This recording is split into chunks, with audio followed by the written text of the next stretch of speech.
तो यार गाइस, कैसे हो आप सब लोग। आज है 11 सितंबर और 2024 यानी कि 11 सितंबर 2024 और आज मैं हूँ यहाँ पे और आज मैं सुनाने वाला को आपको मज़ेदार कहानी। तो चलिए शुरू करते हैं। इस कहानी का नाम है जब बात जान पर बनी आए। एक बार की बात है, कुछ बच्चे खेत में खेल रहे थे। तभी पक्षियों का एक झुंड उड़ता हुआ आया और खेत के एक कोने में दाने चुगने लगा। छोटे छोटे रंग बिरंगे पक्षियों को इधर उधर उछलते देखकर लड़के उनकी ओर आकर्षित हुए बिना नहीं रह सके। तभी उनमें एक को शरारत सूझी। वह एक शरारती लड़का था और उसने धोखे से एक पक्षी को पकड़ लिया। फिर उसने अपनी कलम की स्याही से उसे रंग दिया और उड़ने के लिए छोड़ दिया। रंगने के बाद साथी पक्षियों ने उसे पहचानने से इनकार कर दिया। वे उसे अपने झुंड में शामिल करने को तैयार नहीं थे। जब भी वह पक्षी उनकी ओर आता तो अन्य पक्षी दूसरी दिशा में उड़ने लगते थे और तो पक्षी के अपने बच्चे भी डर के मारे उससे दूर भाग रहे थे। जब हकीकत का पता चला तो पक्षी बहुत परेशान हुए। वह अपने बच्चों और समुदाय से कट गई थी और बहुत दुखी थी। उसे समझ में नहीं आ रहा था कि उसे क्या करना चाहिए। ऐसा लगता उसे समझ में ही नहीं आ रहा था कि वह कहाँ जाए।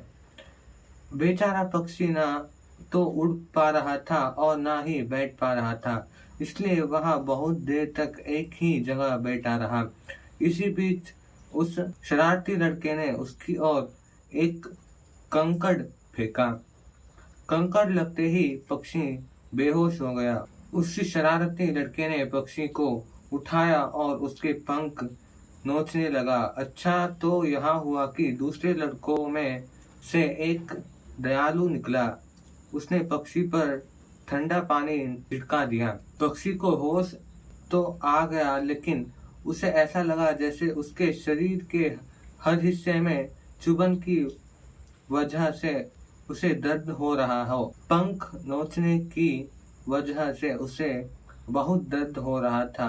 अब उस शरारती लड़के ने एक बड़े तिनके से पक्षी की आंखों में चुभोना चाहता तो पक्षी डर गया।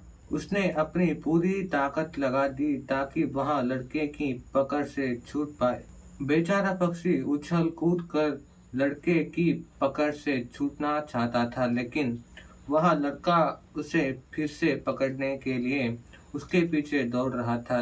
यह लड़का मेरे पीछे क्यों पड़ रहा है, पक्षी मन ही मन सोच रहा था।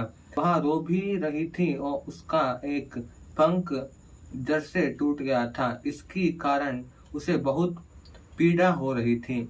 आखिर उसने मन ही मन कुछ निश्चय किया। बेचारा मर रहा था। उसने पूरी ताकत लगाकर लड़के के चेहरे पर छूंछ मारी। शरारती लड़का कराह उठा और गिर पड़ा। उधर नन्ही पक्षी का उत्साह बढ़ गया। वह अपना दर्द भूल गई। फिर एक के बाद एक उसने उस पर इतनी मजबूत चोट से हमला किया कि लड़का डर गया, लेकिन पक्षी ने उसे संभालने का मौका नहीं दिया। लड़के का पूरा चेहरा खून से लथपथ हो गया था। फिर घबराहट में वह एक गड्ढे में गिर गया और बेहोश हो गया। घायल पक्षी भी बेहोश हो गई, लेकिन लड़के को सबक सिखाकर। मुझे लगा कि ये थोड़ा मजेदार कहानी होगा, लेकिन ये तो थोड़ा इमोशनल पड़ गया। तो आप लोगों को पसंद आए तो लाइक से सब कुछ कर देना। तो हम मिलते हैं अगली बार। So thank you so much for watching. Bye bye.